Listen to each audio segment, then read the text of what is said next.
I believe in this kind of stuff. I don't know whether you do or not, but I think we get gut feelings about things, and I think you should listen to it. And I think in this day and age, it's very easy to not listen to your gut instincts because there's so many other reasons that you think are more valid than that gut instinct. But I believe in what you can't touch, see, hear, all of that stuff I do believe in. And I mean, we had something when there was the terrorist driving along over the bridge recently.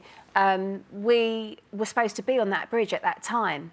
Myself and Jack, we had a meeting in London with a PR company, and we were driving on the A3 from Surrey, and we normally always go the Wandsworth way south and then back over the bridge into London. Bridge. Yeah, Westminster Bridge over into that part of London. And the sat-nav was saying to go the other way. We always put the same thing in. It always says to go the way we go.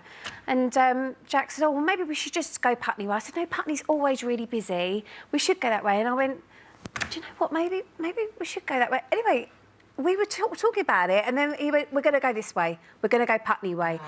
And I went, oh, all right then, we'll see what happens. Thank God we did, because we literally were the other side of the bridge when mayhem just went off. Yeah. And we would have been on that bridge or on the other side of it, just coming over at that moment in time. We were still in the car. And just seeing everything going on. But you had something, a bit of a flutter in your belly that you thought, you know, there's maybe a reason why we're supposed to go that way. Yeah, and I did think, oh my God, like what was that about? We never go the other way, never. And we had this sort of little discussion.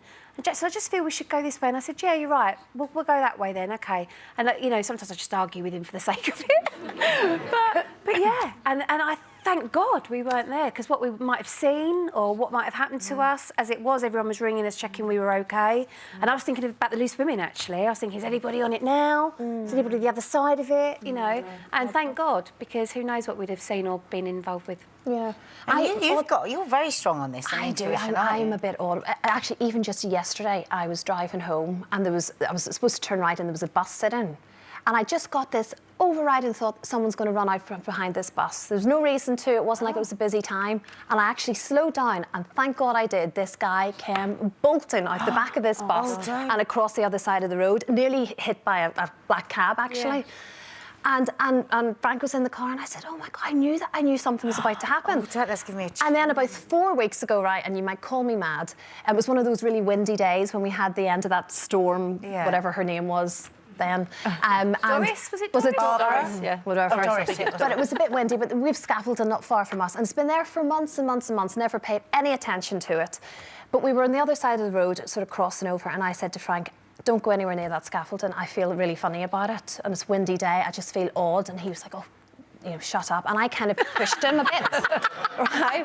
And I gave him a shove. And as I did it, this huge clump of scaffolding fell right down in front of us, crossed over us, went out onto the road. A bus had to put on the brakes, and the driver was shouting over to me because we were just frozen. And the guy's like, are you okay? And I was like, no, we're fine, we're fine. Are you okay?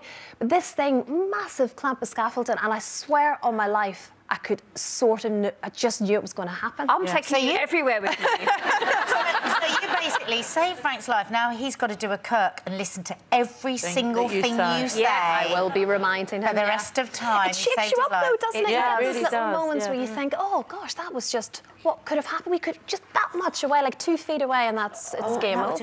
We were going to Spain for the weekend, and for some reason we boarded, we got on the plane, and just as we were about to take off, Louis said, I don't want to go. Can you stop? I want to get off. How old was he? He was probably about 4 or 5 at the time. So I'm going, don't be silly, we're going away for the weekend, it'd be lovely. So he's going, no, I'm not going. Started screaming. Everyone on the plane's looking at us. Anyway, eventually they had to let us off the plane because Mark's going, no, he can sense something's going to happen because Mark hates flying anyway, so any excuse to get off the plane. Anyway, eventually we got off the plane. All the people on the plane had to wait while our luggage was taken off. They must have hated us. I can't tell you that. No. Anyway, touch wood, everything was fine with the plane. But, you know, just for that minute, you think, oh, my God, maybe he can see something. Maybe something is going to happen. Yeah. Thank God it never. Why risk it then? I know, yeah. So we all got he wasn't right? No, he wasn't right that time. Thank you. He could have been. Thank you. It's important to let your children think that you respect their intuition. I totally agree with you. Yeah. So there you go, folks. Listen to your guts from now on. That's my advice at the end of today's show.